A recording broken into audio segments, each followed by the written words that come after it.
So as I mentioned, welcome and thanks for joining us. So my name is Amy Dellett and I work for QCOS, the Queensland Council of Social Service. I'm the Senior Data Analyst in the Research and Policy team at QCOS, and I provide data capability support internally to QCOS as well as externally to our members. So for the last 3 years, I've also coordinated a research and evaluation network for the community services sector. And as some of you may be aware, last month we launched the Domestic, Family and Sexual Violence, or DFSV, Data Insights Network. So it's my pleasure to be here with you all today to welcome you to the second webinar for the network with a focus on what are we learning about DFSV through data. We have some wonderful guest speakers here with us today, which I'll introduce to you shortly. So really the purpose for today is to highlight the voices, perspectives and insights of research, evidence and the use of data in the field of DFSV. So I'm going to give you a quick overview of the background and context to this work, and then provide some more details around the DFSV Data Insights Initiative and the network, including a recap of the terms of reference, the purpose of the network and our approach and our guiding values. I'll also revisit the plan for the network and talk about some resources that are now available to the DFSV services sector through this initiative. I'll then hand it over to our guest speakers for today, who have some really important practical insights to share with us from both frontline practitioner perspectives as well as research. There will be some time for some Q&A after we get through all of the content, and I'll also highlight some upcoming opportunities that you may like to get involved with. So first, a couple of housekeeping things to note. By default, you will be on mute, but your camera will be turned on. This session will be recorded, so if you don't want your face shown in the recording, please feel free to turn your camera off. The Q&A component of the webinar will not be recorded today. If during Q&A you'd like to ask a question, you can write the question in the chat. The other option is you can put your hand up using the raise your hand emoji to ask a question and take yourself off mute. So before asking the question, please introduce yourself and who you work for, and so if it's easier for us to tailor our responses accordingly. If we run out of time with the Q&A today, we can also connect with you individually after the session. Please just pop your question into the chat pane. I'd also like to begin the session by acknowledging the traditional owners and custodians of this land, the oldest continuing cultures, diverse languages and knowledge holders in human history. QCOS is committed to reconciliation and self-determination of First Nations peoples. We acknowledge Aboriginal and Torres Strait Islander peoples as the original inhabitants of Australia and recognise and celebrate the many unique cultures as part of the cultural heritage of all Australians. So we pay respect to the elders of these lands, past and present. I'm joining you from the lands of the Yagara and Turrbal people, from which I work and live here in Meanjin in Brisbane, and I'd like to acknowledge and pay respects to all First Nations colleagues and friends joining us online today. As way of introduction, we'd love you to share, if you feel comfortable in doing so, in the chat who you are and where you're joining us from today, and we'd encourage you to acknowledge country where you are today in the chat as well. I've already introduced myself. I also have some QCOS colleagues online.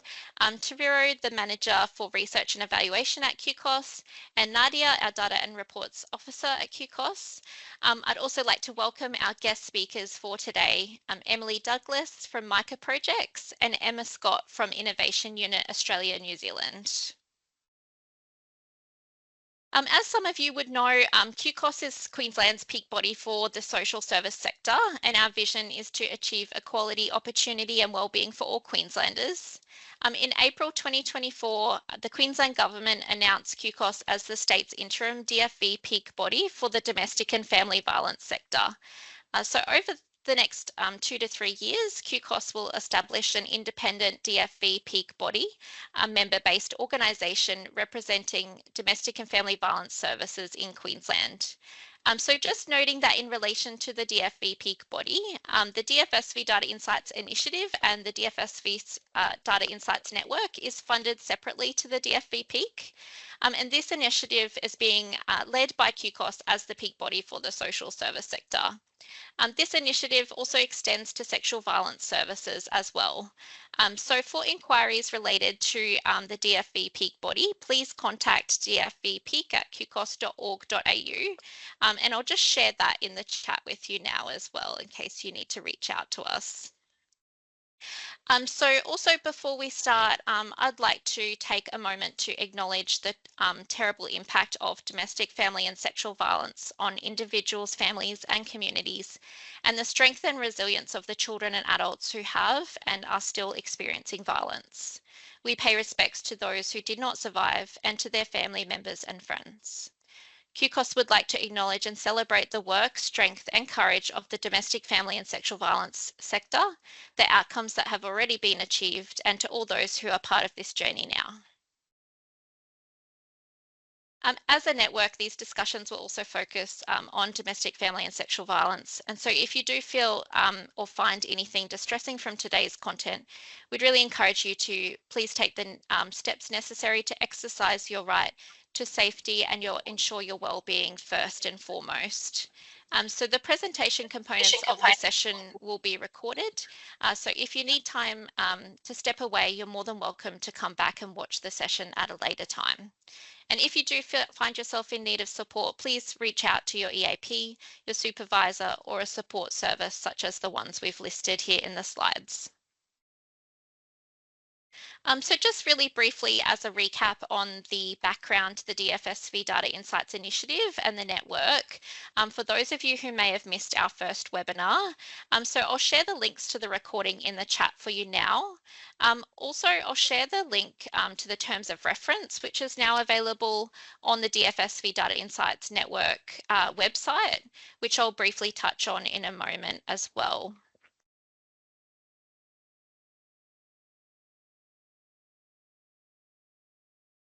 So this initiative is part of the Data Insights Roadmap, which comprises 6 streams of work and represent a program of short, medium and long-term initiatives.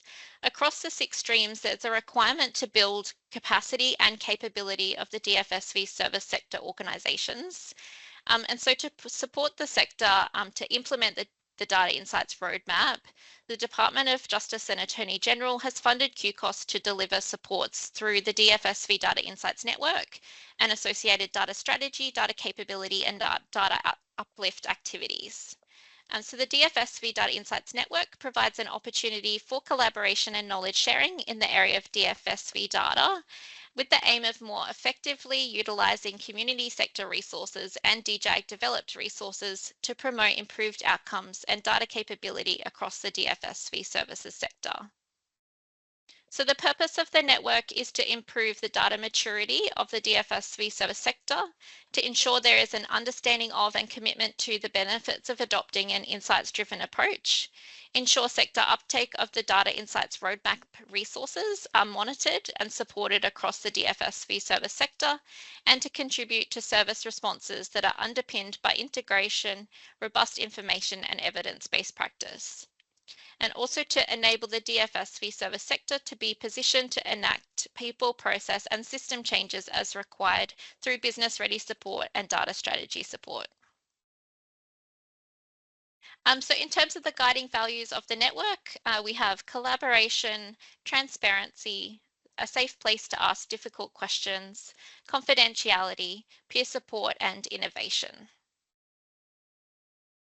We ask that members be respectful and welcoming, willing to share information, resources and reflections, and maintain confidentiality of information, stories and perspectives shared in the group.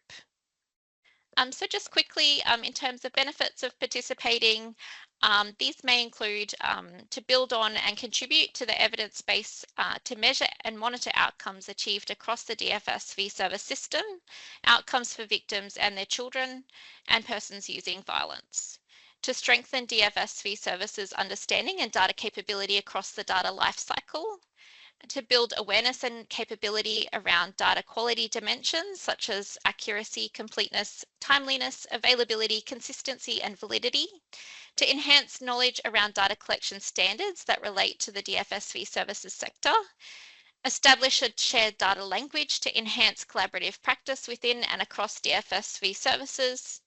Identify gaps and barriers to assist DFSV services system agencies to understand current capabilities and limitations. To collectively consider data governance and data strategy activities that enhance and support people, process, and systems. To share data insights with focused information, resources, reflection, and opportunity for learning. And lastly, to identify and discuss issues arising in the DFSV services sector and provide feedback to the Queensland Government's Women's Safety and Violence Prevention and relevant stakeholders. So just quickly in terms of who can participate, the network participation is open to DFSV services staff across Queensland. And we've listed on the slide here some of the service types that may be interested in participating. Organisations outside of the DFSV funded services list are also welcome to participate. For example, community service providers with an interest in learning more about DFSV data, as well as women's safety and violence prevention and the investment and commissioning branches that focus on supply, demand, needs and investment within DJAG are also welcome to participate to build their own data capability. And participation is encouraged to ensure network activities reflect the diversity of DFSV funded service types, including ensuring actively engaging and elevating the experience and expertise of First Nation staff, culturally and linguistically diverse individuals, victim survivors, LGBTIQ+,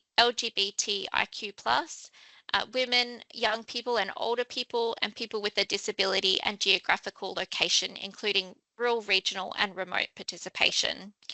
Also, participation isn't limited to those who can attend every month. So just in terms of the plan for the network going forward, these slides map out the next webinar topics. You may have already noticed that the plan has slightly changed from what we presented in the last webinar. We've added in an additional webinar on what are we learning about DFSV data through a First Nations lens. And also the intention for the network is to be responsive to the needs identified by DFSV services. So the idea is for the network to operate as a two-way learning where DFSV services can share current practices and processes on how you use data to improve outcomes for clients, as well as QCOS and our guest speakers sharing resources and data capability uplift strategies and ideas and tips back to DFSV services. So in terms of resources, I thought we'd talk about some of the supports that will be become available for the sector, and then I'll hand it over to our guest speakers for today, and we'll have some time for Q&A after that. So you may have already seen now we have a DFSV Data Insights website where you can find out more about the DFSV Data Insights initiative, express your interest to join the network, as well as links to access data supports and resources. So those links are the one-on-one support and the resources hub. And I'll share the links now to the website along with some other resources in the chat pane for you.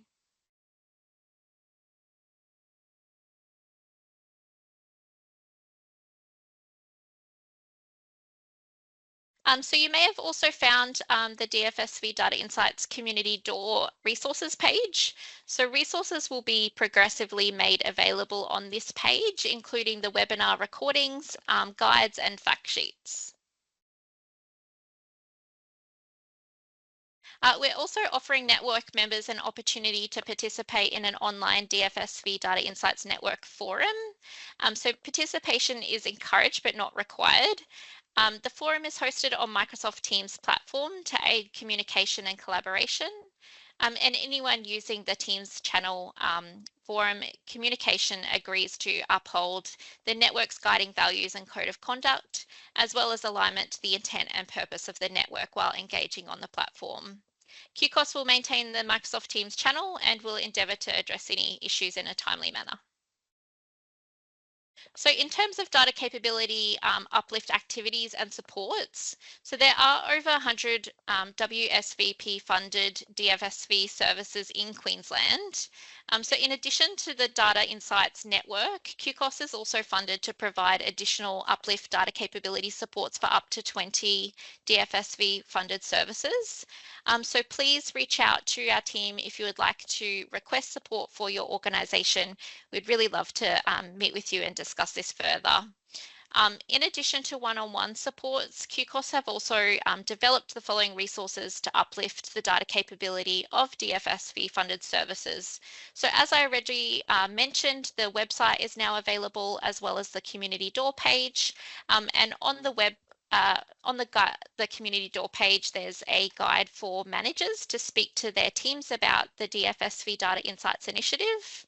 And we're also looking to develop additional resources such as a data strategy action template, a capability assessment matrix, and various guides such as an upskilling strategy on data and analytics and a culture prompt guide, and potentially a one-page fact sheet about data insights roadmap products, as well as fact sheets and Q&A fact sheets as well.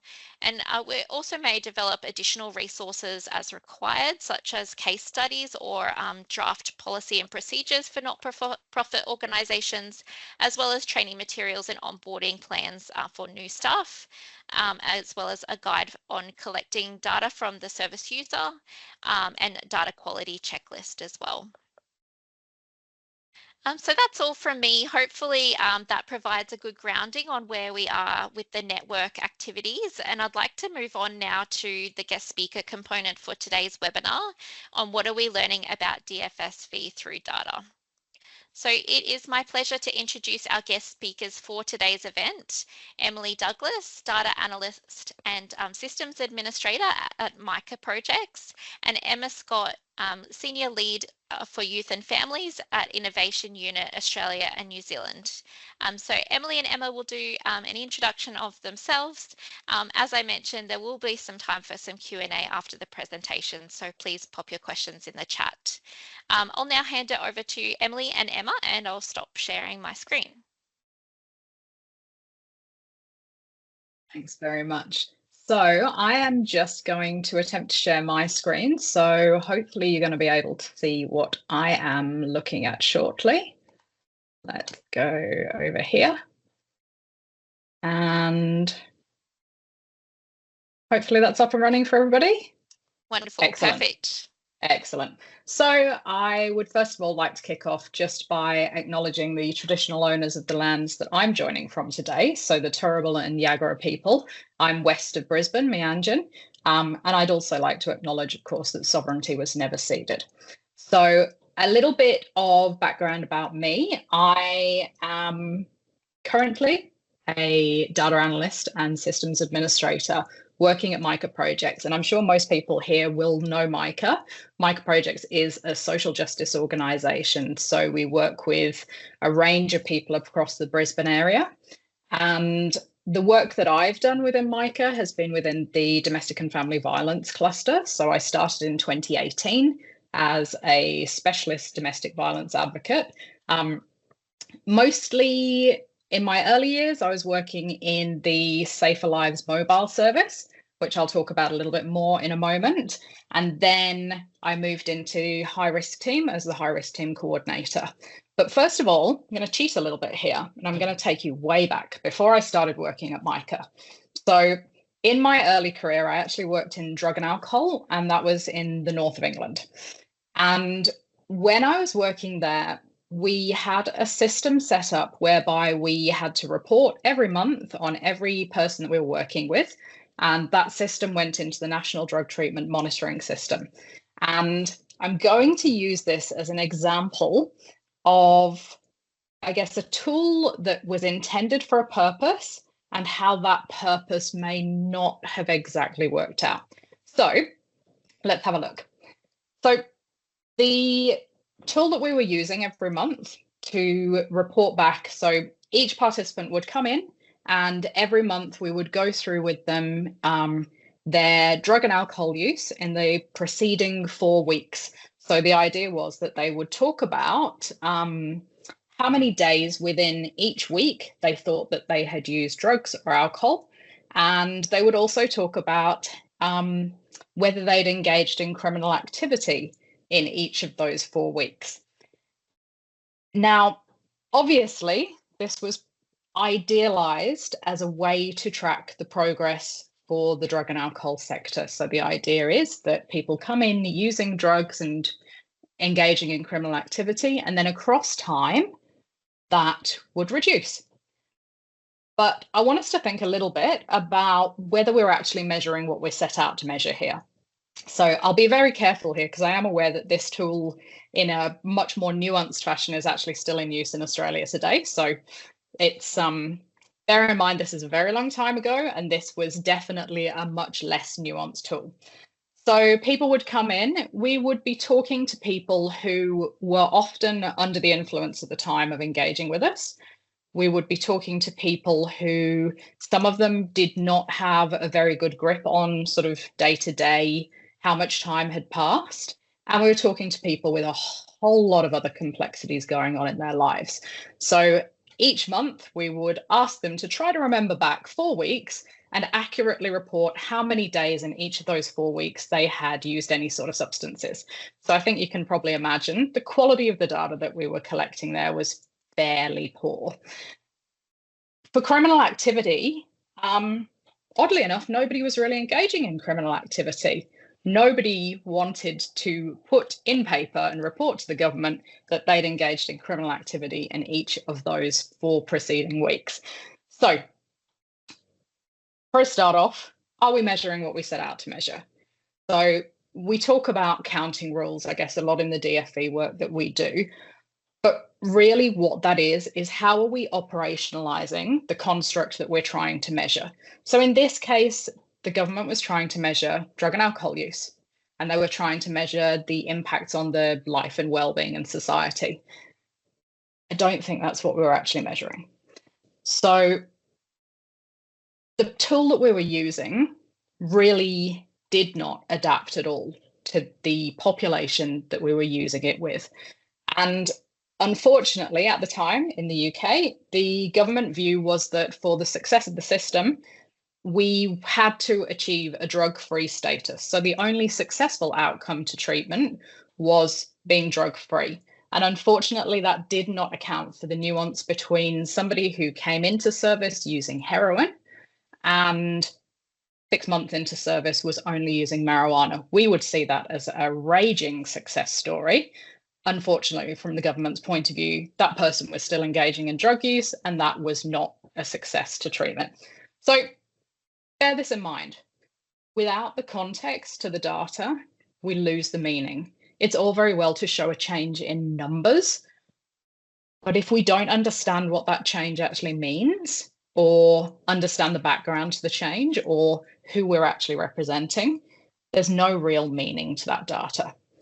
Okay, so we're going to come forward in time a little bit further. So when I started working at Micah Projects, I was working in the Safer Lives mobile service, an absolutely wonderful team doing wonderful work, going out, and we had 2 functions, 2 main functions. One was that we would accompany police to the aftermath of an incident. So we would go out, we'd use that as an opportunity to engage with the victim survivor, the children, we'd get them to a safe place, and we'd engage with DV Connect to make sure that they were interim accommodated often in motel, and then ultimately give them a moment to work out whether they wanted to move on to refuge, whether there was a different plan in the process for them.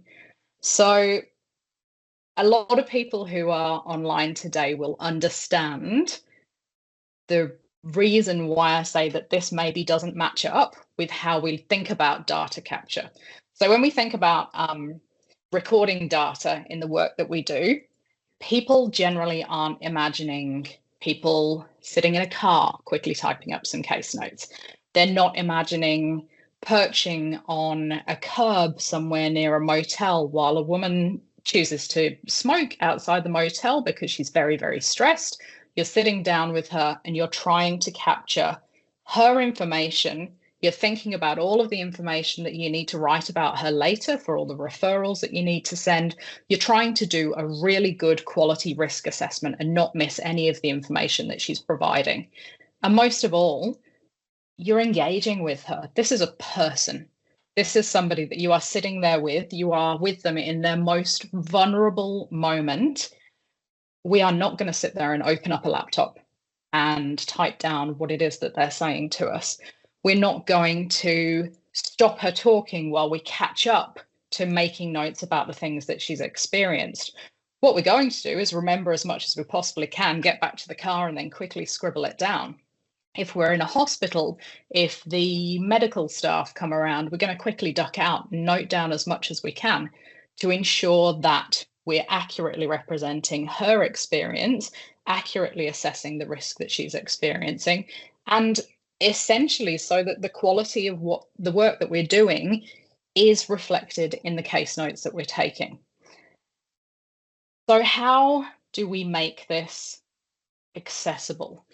The thing that we actually want to achieve here is for frontline staff to have a really good use of the system that we're providing them. So one of the first things that happened several years ago at Micah is that our risk assessment tool became a tool that you could enter onto the computer at the point that you were actually running through the risk assessment. Now, obviously, in some circumstances, that's not going to be suitable. You're going to be sitting down with somebody, you're going to be having a really good conversation, and you're going to be filling it afterwards.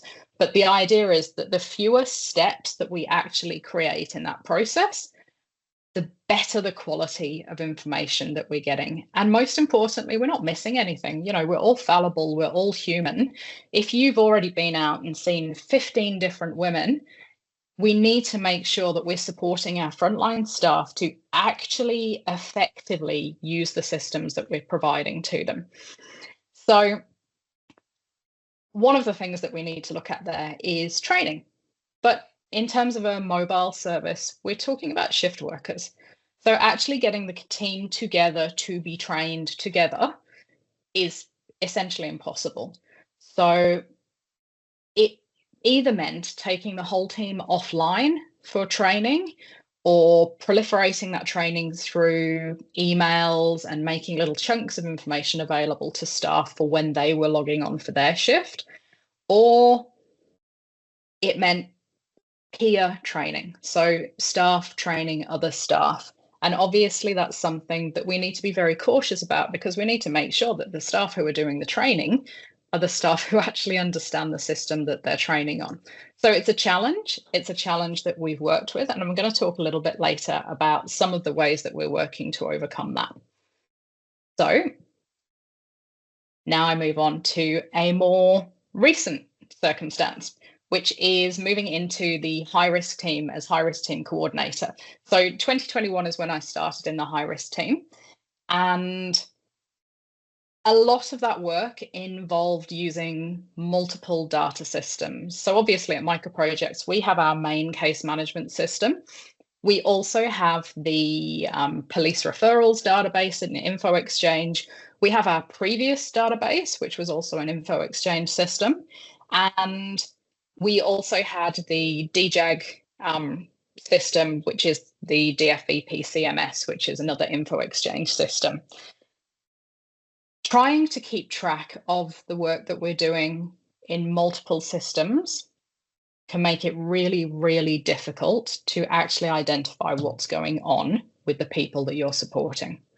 So we had anecdotal knowledge that there were certain trends amongst the people that we were working with. So whether it was in the high risk team, whether it was in just the general DFV cluster, we knew that there were certain trends that we weren't able to really accurately represent. We knew the work that we were doing within Micah, and we obviously had the records for that, but we didn't have access to the data that was within the HRT system. So that's a system that we could enter information into, but we weren't able to pull any sort of insightful reports out of it.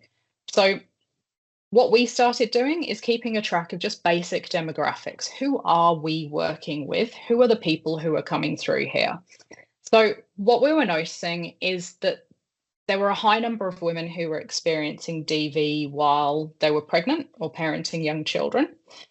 Obviously, there was a high number of women who were experiencing housing crisis or who had child protection intervention, which just made it that little bit more difficult to actually engage fully with them and for them to feel that they could trust the system. So it's a complicating factor whilst also being a support factor, and lots of other complexities.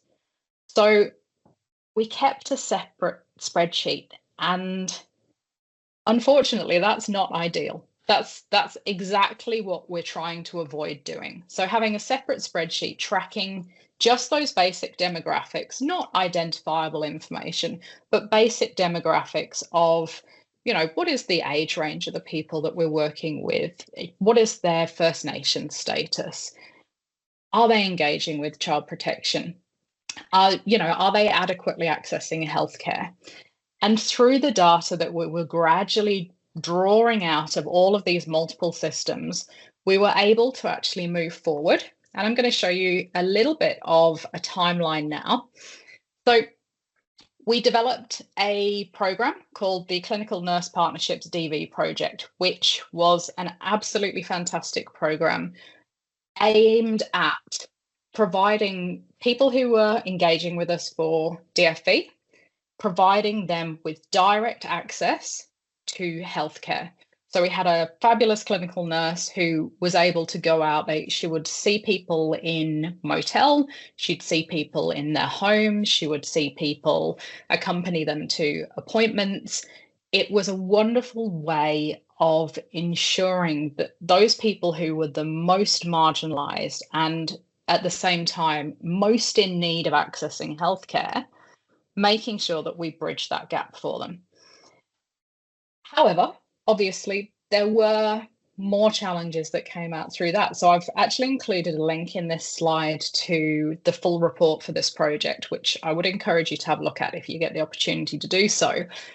Some of the issues that came up through that project was simply the challenge of the homelessness and the housing instability. So it would be great, the nurse would be able to go out, she'd engage really well with someone, she would assist them to engage in healthcare, she would definitely facilitate it, sometimes she'd be driving them to the appointments, just that little bit of extra personalized care that meant that somebody was able to continue to engage. But if they're couch surfing and they wind up going to a different area, or if they wind up rough sleeping, or if they wind up, traveling away to refuge, that connection is lost. So the challenge of homelessness and housing instability was a real barrier to actual continuity of care there. So that became the underlying rationale behind the Healthy and Safe Start program. So this is a program that commenced in 2023 with the support of the Paul Ramsay Foundation. And the idea behind this program was to take what we already had. So we already had a multidisciplinary DV team. So we already had nursing, we already had housing workers, we already had children and young persons workers. But to bring all of that together and to integrate it into a trauma-informed, strengths-based, collaborative approach. So that program's very much ongoing. So what we're aiming to do with that program, and we've seen some initial very encouraging results coming through, is where we've got women coming into service who are either pregnant or parenting young children, and they have other needs that are creating a risk for them. So in many cases, there's a significant housing need where they need to engage with the housing worker. But we also have a dedicated healthcare worker. So that dedicated healthcare worker is able to engage with them frequently where women are coming in who've not received any antenatal care or minimal antenatal care throughout their pregnancy. We're able, through a partnership with another hospital, to actually get this really beautiful personalized care that makes it feel supportive and accessible. We're able to support them through that pregnancy journey. We're able to make sure that all of those early intervention needs are actually addressed and in place. And then we're able to support them through their birthing, through even just those little things like, getting access to the items that they need for the children, even not just the child that's being born, but the other young children who are going through this experience with them. So this program is very much ongoing. It is currently going through evaluation with the University of Queensland. It's very exciting, and I'm hoping that you'll be able to see when we move on to part 2 of the presentation where that program fits into the general ecosystem, I guess, of the Paul Ramsay Foundation program. So, apologies for all of the information on this slide. So I'm trying to bring it together a little bit for you. So we already know, and I think Amy mentioned this earlier, we already know that good data has to be accurate, has to be complete. It needs to have consistency, timeliness, validity.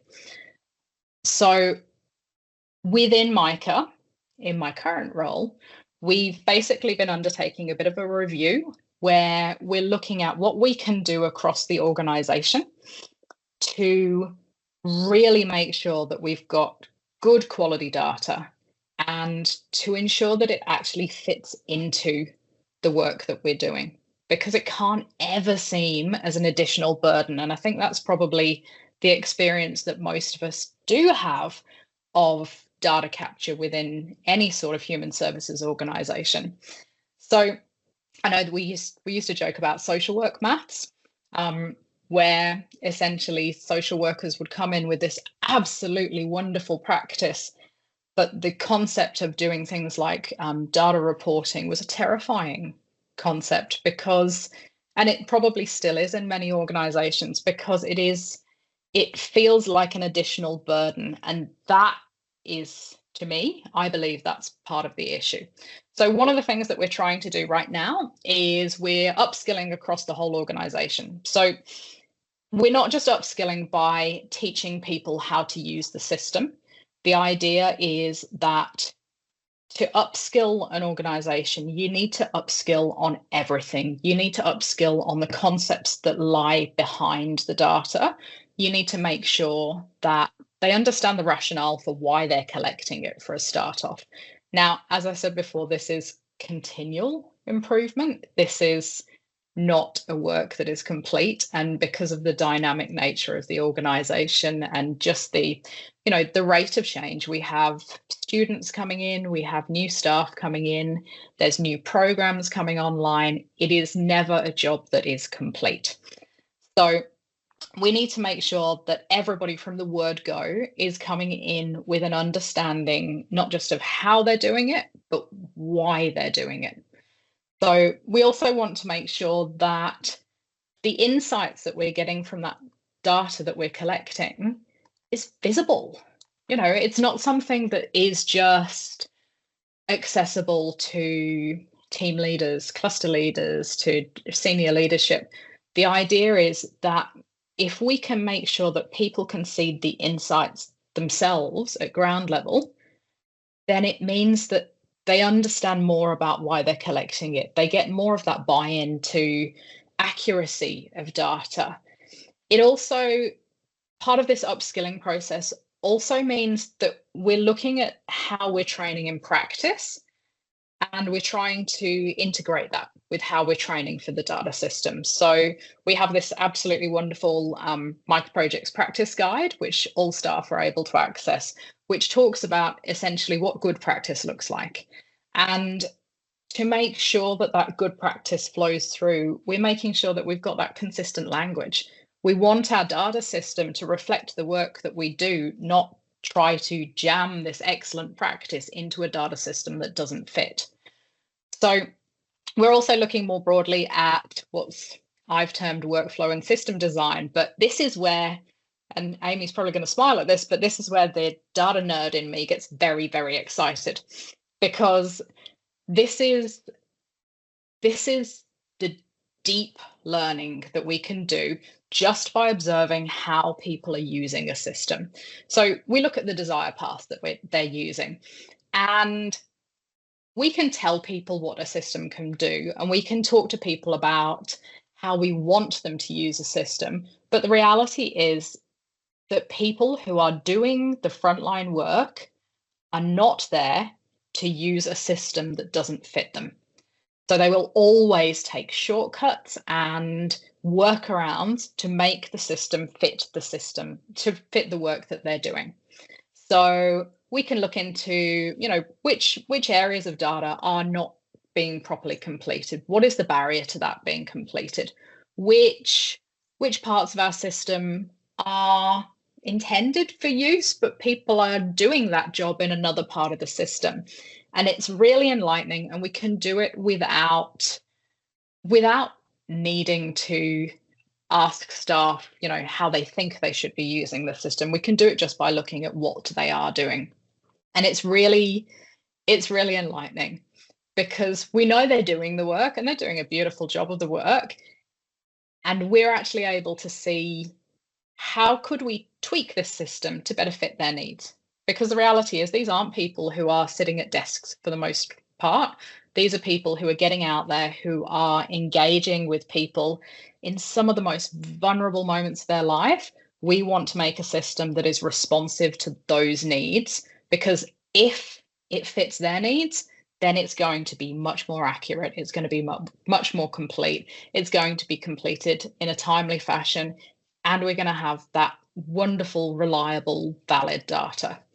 So we also want, I guess, particularly with the newer programs that are coming online, I think many of the people here will understand the challenge when you have a program and then you're trying to sort of, I guess, backfill good monitoring and evaluation on top of that program, and you kick yourself because you wish you'd started recording something in your data system that maybe down the line it's useful, but you now don't have a full data set because you didn't start doing it from the beginning. So we're now really ensuring that we're designing for monitoring and evaluation all the way through. So looking at, what is the intent of the program that you're running? What are your aims? How are we going to operationalize those aims? What are we actually saying is going to demonstrate to us the change that we're looking to see through the system? As I said, this is very much ongoing work. And I have added in at the bottom here, and I'll admit this is me being a little bit naughty, because I just want to throw this out there for particularly the government people who are online. With analysis, we are able to pull data from multiple sources for data analysis, which means that it's not just the data that's in the system that we're using as our main case management system, but we can add data from other systems as well. That's not something that is currently supported through many of those prescribed systems of reporting that we're having to do. We provide information, but we're not really getting very much information back. I'd like to throw that out there as a bit of a reflection item, that if we can get access to more of that rich data, similar to what we were doing with our painful spreadsheet, where we're keeping that separate set of demographic data, if we can access that data from the programs that we're working with, we immediately have a richer and more analyzable data set that we can really pull out insights that tell us where those needs are. It tells us what is and isn't working. So I'm going to leave that as just a little thought piece, and hope that maybe in the future that's something that we can get access to. And finishing up, I've got a little Brené Brown quote here, which is, "Vulnerability is the birthplace of creativity, innovation, and change." The idea is, none of us are doing this perfectly yet, and possibly never ever will do it perfectly. But as a collective, I'm really excited about the things that are to come, because I think this is a really, really exciting time to be in the domestic, family, and sexual violence sector, because we are really at the cusp of doing amazing things with our data. We've seen it done in other sectors. We know we have the capacity and the capability to do it.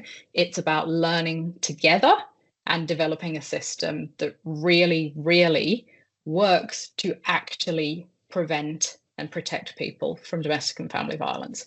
So that's it from me. Thank you very much. And if there are any questions, I'm happy to have some now, or there'll be another opportunity at the end. Thank you so much, Emily. We just really appreciate those reflections from your journey and from the perspective of Micah Projects.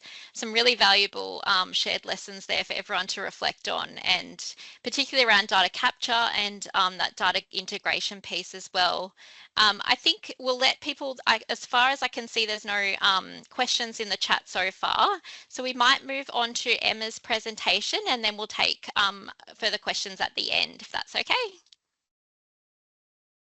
Great, thank you so much, Amy. It's my turn now to try and share my screen. So let's see if I can do that right. I'm a Mac user and a Google user, so this is all new to me. Okay, Amy, can you see my screen? No. I see click to exit full screen. Okay, let's have another go at that, shall we? All right, here we go again. I'll try a new strategy. Okay, how about that?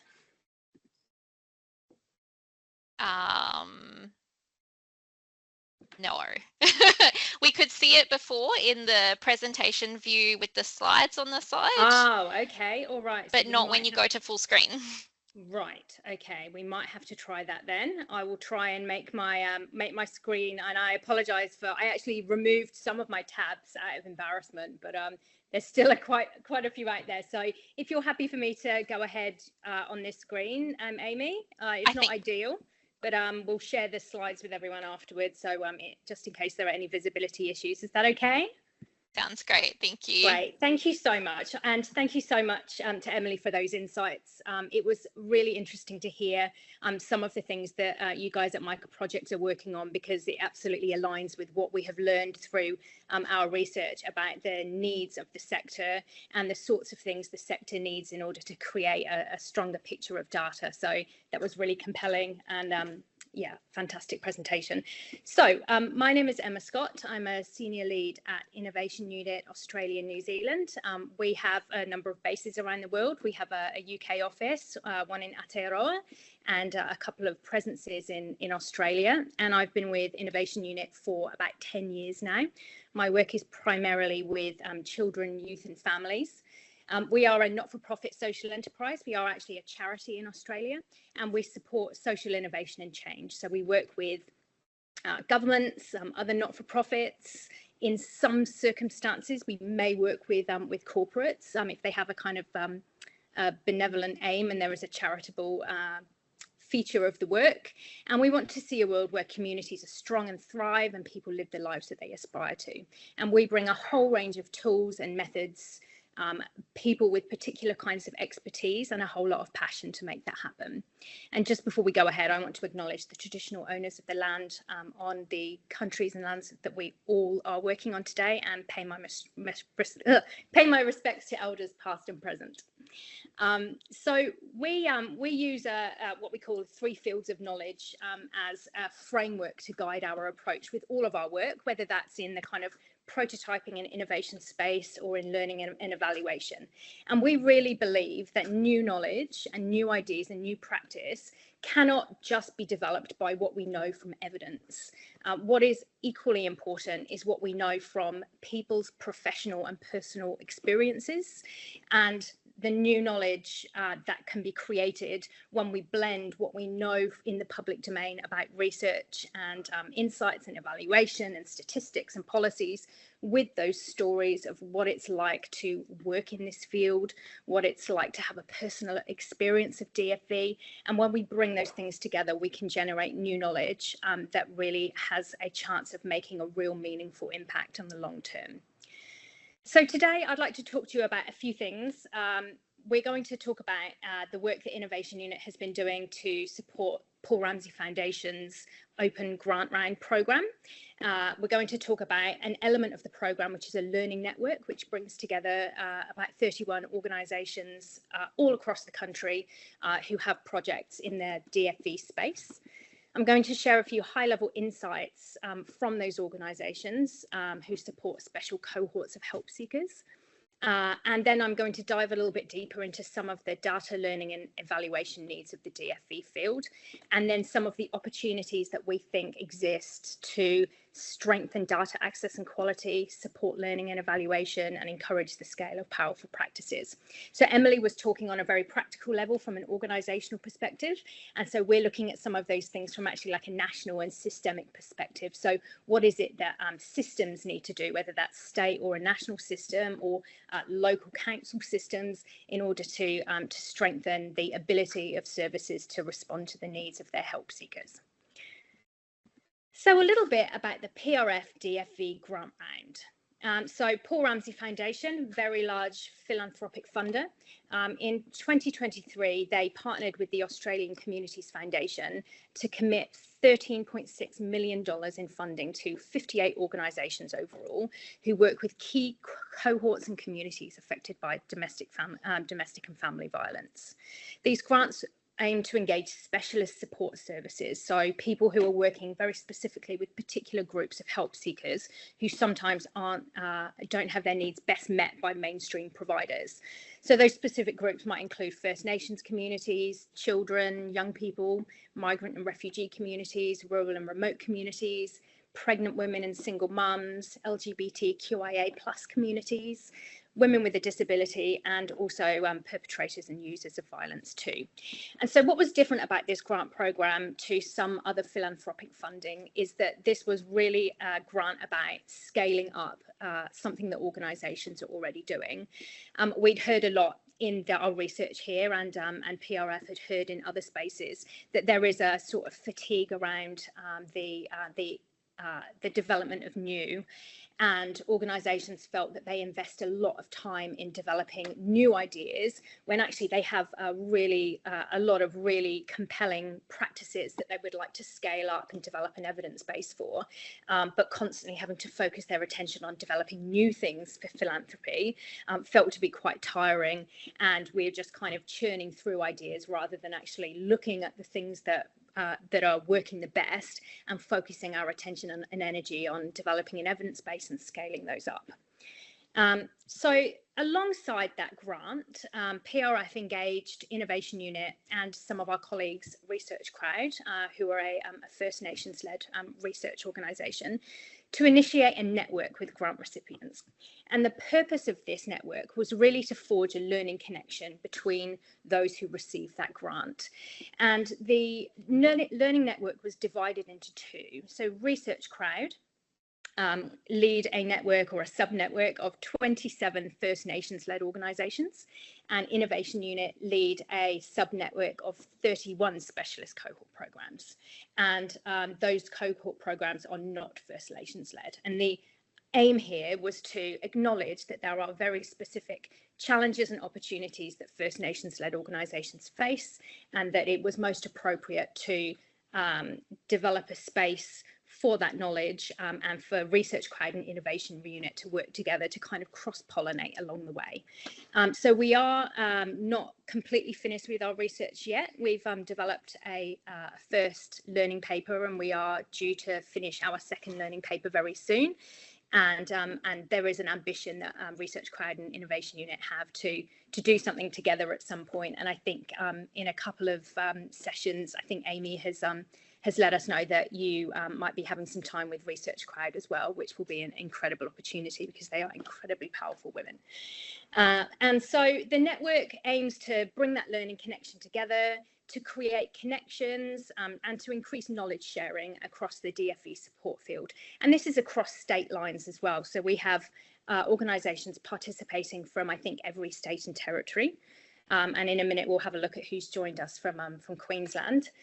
But in that programme, so we've got those 31 organisations in our network, and this graphic represents those organisations' main focus of their programmes. So some organisations, like Micah, for example, who are part of this programme, have a number of special interest areas, but for the purposes of this grant, their focus was on pregnant and single women. And so this acknowledges that organisations have a number of focuses, but they are organised in this graphic according to where their grant funding went. The one challenge that we had with the programme here is that we didn't get any applications from organisations that support women with a disability, and so PRF are considering how they go about advertising and communicating their grants in a way that makes sure all organisations who have a need here are able to access these grant programmes. So this was 1 year, this was a 2023 grant round. It's not being extended as far as I'm aware. But it provided a significant amount of funding to the organisations who were successful. And so here's a little map, I hope that you can see it on my screen, of all of the organisations around the country that participated in the grant round. And most of these organisations have also participated in the network too, whether that is coming to Zoom meetings or participating in research or reading and providing feedback on the report.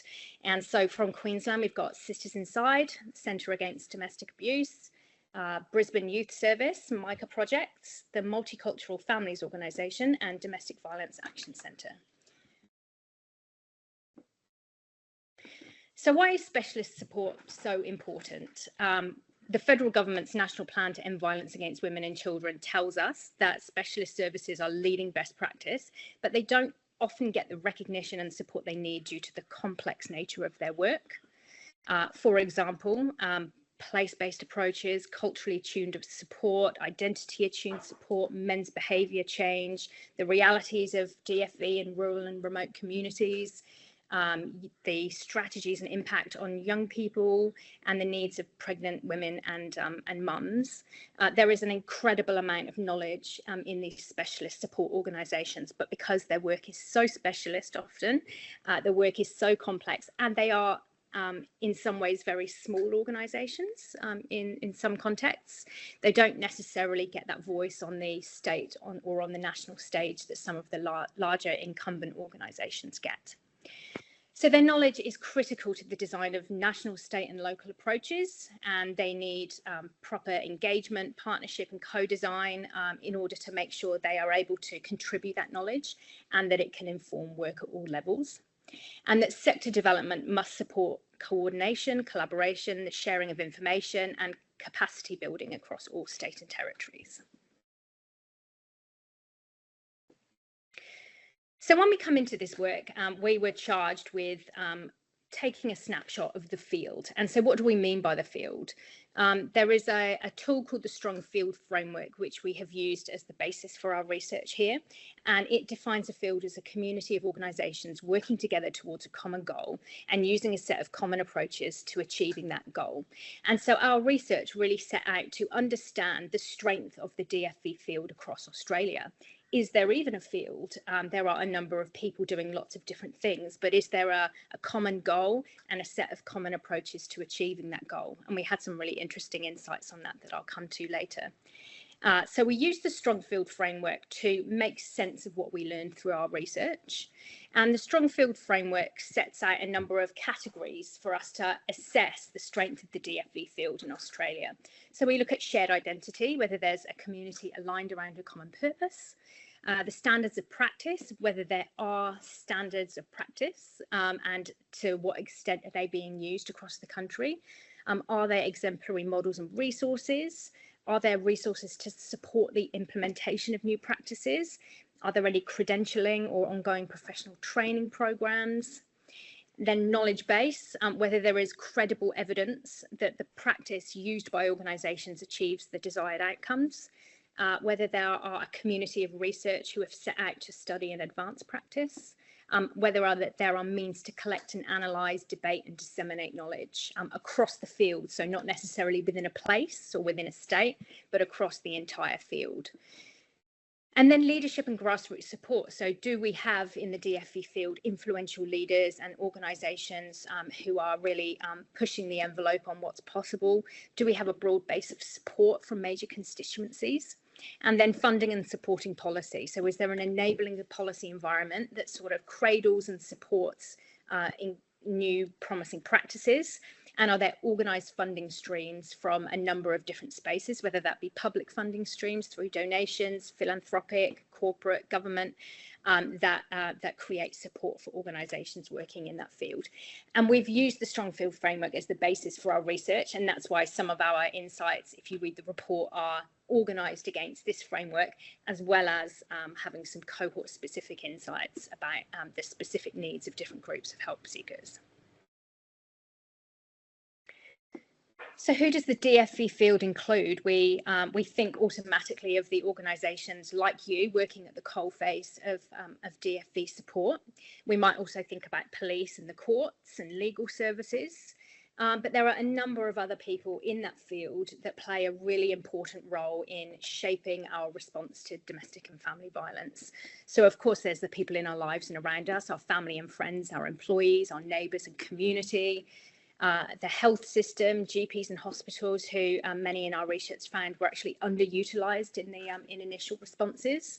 There's education, so schools, early years providers, people who have a really broad snapshot of their communities, who know the lives of their children and their families very well, and who often can play a really important role in primary prevention. And then in the social care space as well, we don't just have DFV service providers, we have homelessness service providers, family and social service, child protection, First Nations-led providers, youth, ACOs, and also place-based services that support migrant and refugee communities. And this list is not exhaustive at all, but really a snapshot that helped us to reconfigure who we imagined as being in the field and who plays a role when we think about a state or a local or a national response, whether that's primary prevention or responding to violence. And so far our research has included some introductory workshops with our 31 organisations in the network. We had some one-to-one conversations exploring professional experiences that were set out like research interviews. We undertook a round of analysis and development for our Learning Report 1, on which the insights of this presentation are mostly based.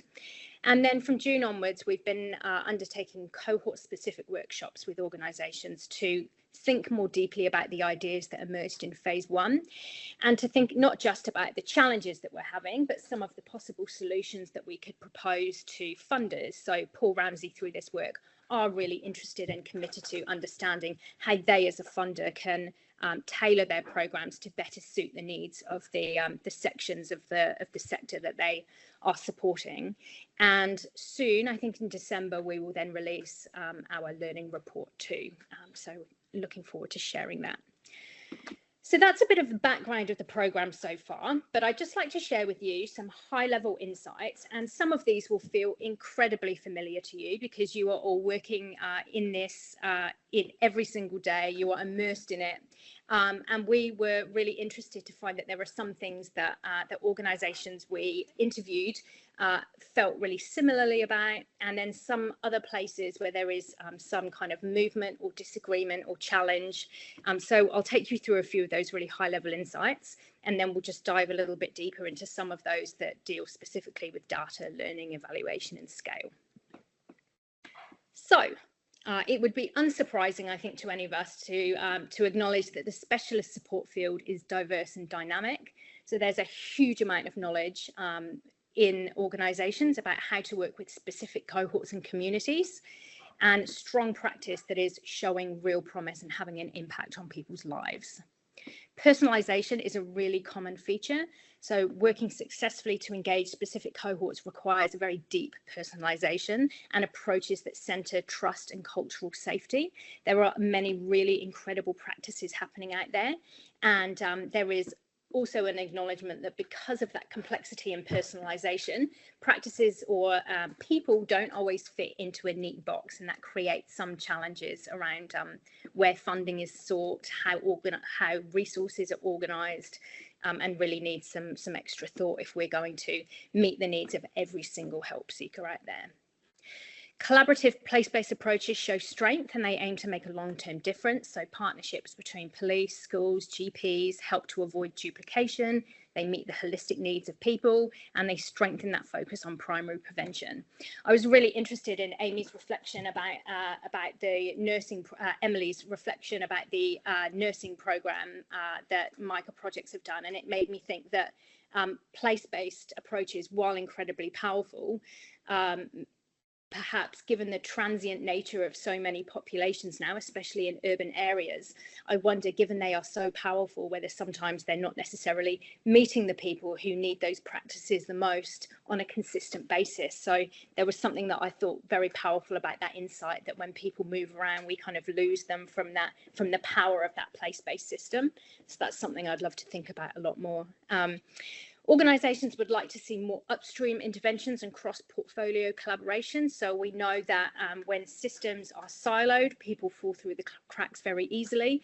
And there were some really interesting examples given by those in the network of programs that are connecting up those silos. And there was one great example, I think, from Queensland, the crisis intervention team, I think in the Department of Housing, that have been formed as a kind of crack team to address the people who are really struggling to find housing, and their job is to move those barriers out of the way to make sure that the people in most need of housing get it. So that was a really interesting innovation that addresses that need for cross-portfolio collaboration and people who are responsible for kind of connecting systems together. There is a shared commitment across the field to ending violence, but sometimes efforts can feel quite diffuse and lack coordination due to the extreme diversity of service providers and the breadth across sectors. There's also some different lenses on the problem and solution. So we heard from some organisations who deal with men's behaviour change and users of violence, who believe that sometimes the feminist lens on some of our solutions may not actually be what we need to change men's behaviour. And so there are some really interesting new ideas coming out of that are actually in tension with the traditional way of doing things. And so there are some barriers to field level learning and coordinated collaborative efforts while we try to kind of tease some of those ideas out and also generate evidence about what genuinely works for men's behaviour change. Specialist knowledge and practice can get trapped on site because mechanisms for supporting sharing knowledge are not accessible or strong enough. So small organisations often get really burdened by requests to contribute specialist knowledge to larger mainstream organisations, and they often do that without compensation because they want to help others understand what works for a cohort. And they also acknowledge that some particular specialist cohorts, young people, LGBTQIA+ people and migrant and refugee women in particular really struggle to access mainstream services, and so smaller organisations are doing a lot of work to try and bring everyone up to speed, and sometimes that puts a fair financial pressure and burden on very small organisations. Some also struggle with data access, collection and evaluation. So if you are a very small organisation, you struggle to find the resources to be able to fund that. Organisations told us that if they could target and scale their programs more effectively if they had better information about the cohorts they served and if they had some more support to evaluate their impact. So it was really fantastic to hear Amy talking earlier about the services that QCOS offer in supporting member organisations to develop their data capability and their capacity for evaluation. Many feel that the government doesn't always understand the complexity and scale of the challenge in particular communities, and for small organisations especially, they don't always feel able to influence the policy picture. The field is characterised by an incredible, tenacious and determined workforce, and every day people are doing what they can to make a positive difference. They work in a state of passionate and relentless grassroots problem solving to meet the needs of communities and families. And I'm sure that I speak on behalf of all of my colleagues who participated in this research when I say it was an incredibly emotional experience to see the amount of work that goes into supporting people day in, day out in some of the most complex conditions that I think most people in the country would ever work in. So it was incredibly inspiring. And we know that philanthropic funding plays an important role in advancing the field. So philanthropy isn't always guided by the same kind of guide rails and legislation that government is. And so its funding can enable organisations to innovate and invest in scaling the most impactful programs. So there really is a role for expanding the number and types of organisations that can support specialist cohorts. We don't always have to rely on government. There are other options out there if we can influence the way they think about their funding. So, a deeper dive into some of the insights that we learned about data evaluation and scale. And there's quite a bit of text on these pages, but you'll have these slides afterwards, and this is all in the report. So no pressure if you can't get through it all right now. But what we learned under the knowledge base aspect of the strong field frameworks was that data-informed learning and action is a missed opportunity in the field. We heard that great opportunities are being missed to prevent DFV and support families because there is a lack of data sharing between services and the wider system. And I should remind you that we're talking about this on a kind of national basis. This isn't necessarily a state-based comment, but a message that we heard across the field. So small organisations say that they struggle to collect data sometimes because funding is rarely offered for those activities. Some organisations have a greater capacity to collect data about the cohorts because they have incumbency in the system. They're very large, they've been around for ages, they're able to put more comprehensive funding plans to government and be more successful. So there really is an opportunity in the sector for an approach that creates greater equity in access to data. We also need a bit more evidence about what works.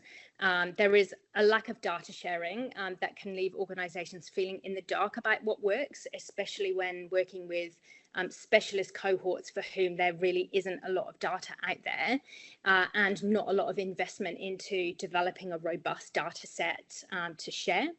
So we heard that organisations have limited capacity to access that data, to evaluate and understand the impact of their own programs, or to bring in practices from elsewhere. So for small organisations, finding the resources to invest in developing their own evidence base can be a challenge. There is an opportunity, I think, for evaluation-specific funding and for very practical support for organisations to build their capability in evaluation and develop mutually beneficial partnerships with research organisations. So one suggestion from an organisation was, can we have an evaluation partner or a research partner that is funded to work directly with us? And so again, Amy, the description you gave of what QCOS have to offer 20 organisations in Queensland is a really fantastic build on that.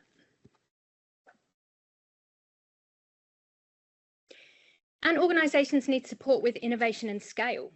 So small place-based organisations said that they struggle to find the time and budget, again, to invest in developing or exploring innovative practice. They put a huge emphasis on ensuring safety and avoiding risk. And so that can make it hard to be genuinely experimental. The risk often feels too big and there's no time to invest in de-risking innovation in that context. Scaling innovations beyond localities also relies on ad hoc connections, so meeting people at a conference rather than being enabled by systems and structures. So everyone we spoke to was very state-based. There was very little oversight on what was happening in other states in regards to specialist cohorts, and organisations often talked about insights from overseas when asked about where they get their knowledge from, rather than organisations or networks or peak bodies or systems in Australia. And so that speaks to a real need, I think, to have some kind of national coordination around practice so that we can better learn across state lines and be able to adopt and adapt the most promising practices. So where do we go from here? There are some really obvious opportunities that come out of these insights. And we have, in our second report, we will be diving into what we believe are 10 steps to transformation of DFV at a national level. I'm not going to go through all of these 10. I'm going to focus on 3 that really relate to the work of this network. And so incentivizing and supporting collaboration. So we know that partnerships are a crucial way that small specialist organizations can gain better access to knowledge. And so what we think that could look like going forward might be things like funding models that require and support long-term partnerships and place-based coalitions, rather than thinking that you have to establish a partnership just for the purpose of a grant or for a funding stream. So investment in partnerships that are really long-lasting and meaningful. We think there's a role for large incumbent organisations in the system to take a lead to propose a mutual value proposition for specialist organisations. So if we know that larger orgs are contacting smaller specialist orgs to get cohort specific information, and small organizations could really benefit from some of the knowledge and expertise and access to connections as well, and resources that larger organizations have, there's a really strong mutual value proposition here for being able to share some of that around and to build each other's capability, to be able to share those resources, to share connections, and to be able to kind of create a bit more equity in the field for everyone to be able to support their cohort of help seekers. And then the establishment of communities of practice around special cohorts, so going beyond connecting and sharing to collaborating and generating new ideas. And one of the women's legal organisations in the group talked to us about subcommittees that they have around the country in areas of law, and they're not just a space for kind of venting and shop talk, but a place to really stress test new policies, to develop new practices, to share ideas across state lines. And it would be really fantastic to see more of those kinds of communities of practice that are very practice focused rather than just kind of just sharing, popping up over other areas of special cohorts too. So we think that that we need to invest more in strategic learning and support emergence. So small organisations need targeted support to test, trial, learn and evaluate what works for whom and in what conditions. So that could look like targeted support for prototyping and evaluation. It might look like local, state or national learning and evaluation partners for small organisations who might be able to offer them specialist advice. Evaluation tools and resources that can be adapted to different contexts, and Emily and Amy talked about that a little bit. Obviously that's something that you guys in Queensland are thinking about a lot, and thinking as well about demystifying learning and evaluation for small groups for whom that idea of additional work feels so heavy, and thinking about the sorts of learning and evaluation strategies you can use depending on your audience and your purpose. You know, it doesn't always have to be a randomized control trial. There are lots of other things you can do to test out the validity and the possible impact of new practices. And then developing policy and channels for sharing robust local, state and national data and insights. So one-stop shop data dashboards, places that aggregate data from different places. It's a big investment, but there is a really clear need, obviously, in the DFV sector across all states for much stronger data sharing, especially with police, we heard.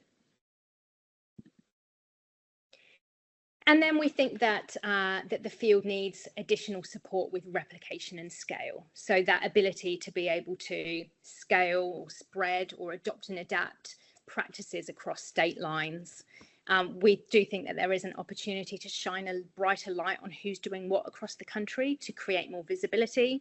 And that might look like support to scale up their most promising practices. And this is really not just about funding. In fact, the most important thing that we know about scale is the practical support that builds on what we know about how scale happens. So it doesn't always necessarily have to be about money, but about the practical tools for how ideas spread from one place to another and how they're adapted to suit the local context. We think there's a role for increased exposure to state-based and national promising practices via peak bodies and intermediaries, especially elevating what small specialist and place-based organisations are doing, and that there is a role for initiating and supporting learning networks for special interest areas, exactly like this Data Insights Network, really. So that's perfect timing. But obviously there are so many insights that have emerged from this research, whether they are around cohorts, around the kinds of strategies that the field is adopting, around different kinds of funding models and different kinds of place-based approaches for different cohorts. So it is incredibly rich in its in the insights that it has been sharing with us. So this is really just a small snapshot of what we've been learning so far. And I'm not sure if we've got time for reflections. We're running pretty close to time, but I would love to hear what other opportunities you can identify to support more collaborative approaches to data, and also in your local context, what feels like the most pressing of some of these opportunities. And I will now try and unshare my screen. Thank you so much for your patience with with my technology challenges. Thank you so much, Emma. Really great presentation. I love the strengths-based approach that you had, even in the acknowledgement of the report as the sector being passionate, relentless, and grassroots problem solving. I really love that. Does anyone have some questions? I think what we might do is I'll just go through a couple slides that I had. If you can pop your questions in the chat, I'll let you know about some upcoming opportunities that you may like to get involved with, and then we'll stop recording and take some questions in the last 10 minutes, if that's okay. So I'll just share my screen for one last time. Hopefully you can all see that. So we also have an upcoming webinar for the DFSV Data Insights Network, and it will be on next Wednesday. So very exciting one coming up really soon. And the focus for this next webinar will be on data strategy for impact with guest speaker, distinguished Professor Kerry Mengensen from as the Centre Director for QT Centre for Data Science. So Kerry is going to provide an overview of some of the key components of what to include and consider when developing a data strategy, as well as some common pitfalls. And attendees will be prompted to think about, sorry, I've lost where I am. Think about some of the people and processes and systems that can support data maturity and data capability within organizations. So we'll share some key takeaways on the benefits of how having a data strategy can support DFSV organizations to build a data-driven culture that enables and uplifts data-driven decision-making within organizations. So we really hope you can join us for this next webinar, and I'll share the details in the chat for you now, just before we go into the Q&A section. So chat, there you go.